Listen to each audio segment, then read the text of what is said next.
My name is Father Lawrence Jagfeld. I am a Franciscan friar of the Sacred Heart Province and the administrator of CUSA, an apostolate of persons with chronic illness and or disability. We have reached the 5th Sunday in our Lenten journey as we move closer and closer to the feast of the resurrection of the Lord Jesus. As is the case on all of the Sundays of Lent, each of the readings presents us with a different focus, a different way of looking at the Christ event. For instance, this Sunday, the first reading will come from the prophet Isaiah. He will evoke memories of the first Exodus, a story that we will hear in our Easter Vigil. But he warns the people of the exile not to dwell on the past. Yes, the Lord has done mighty things for them in the past, but in the words of Isaiah, "See, I make all things new." St. Paul, writing to the community in Philippi, speaks about all that he has gained in knowing the Lord Jesus, specifically in knowing his resurrection, a knowledge that he has come to through baptism. All else is loss. All else, if we look at the Greek text, all else is excrement. Finally, the gospel for this Sunday comes to us from the Gospel of St. John and tells the tale of the woman caught in adultery. Interestingly enough, this particular tale, this particular story, is not present in the earliest manuscripts of St. John's Gospel. It seems to be a later addition. However, it is part of the canonical text of the Gospel, and so we know that it is something that the early church found great solace in. We read from the Gospel of John. Jesus went to the Mount of Olives, but early in the morning he arrived again in the temple area, and all the people started coming to him, and he sat down and taught them. Then the scribes and the Pharisees brought a woman who had been caught in adultery and made her stand in the middle. They said to him, "Teacher, this woman was caught in the very act of committing adultery. Now in the law, Moses commanded us to stone such women. So what do you say?" They said this to test him, so that they could have some charge to bring against him. Jesus bent down and began to write on the ground with his finger. But when they continued asking him, he straightened up and said to them, "Let the one among you who is without sin be the first to throw a stone at her." Again he bent down and wrote on the ground, and in response they went away one by one, beginning with the elders.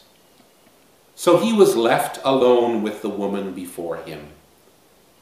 Then Jesus straightened up and said to her, "Woman, where are they?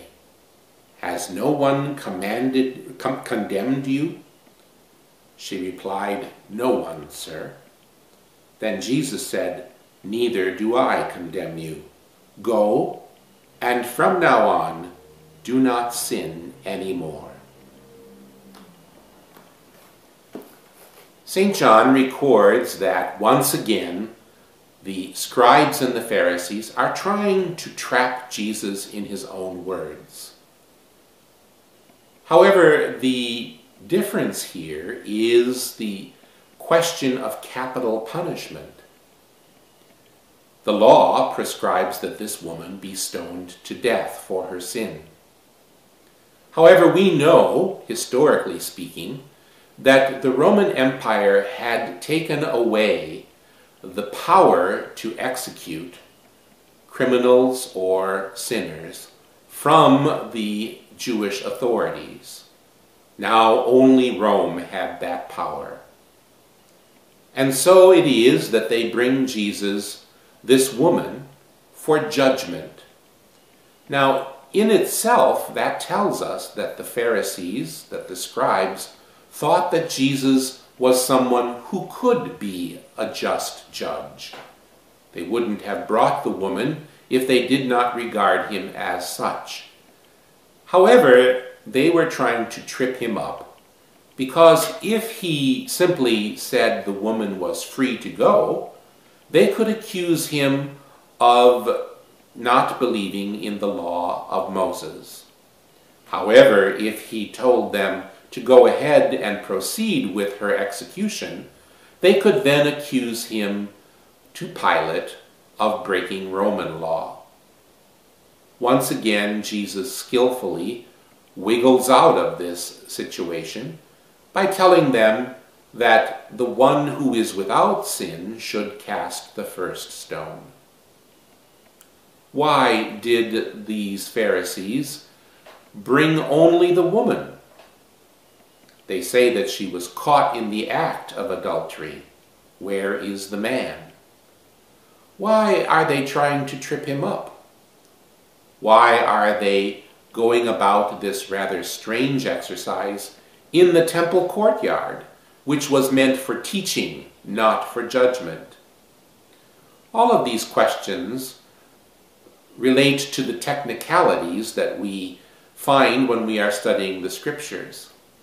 However, the real message for this Sunday is that once again Jesus is the embodiment, the personification of God's compassion, God's mercy.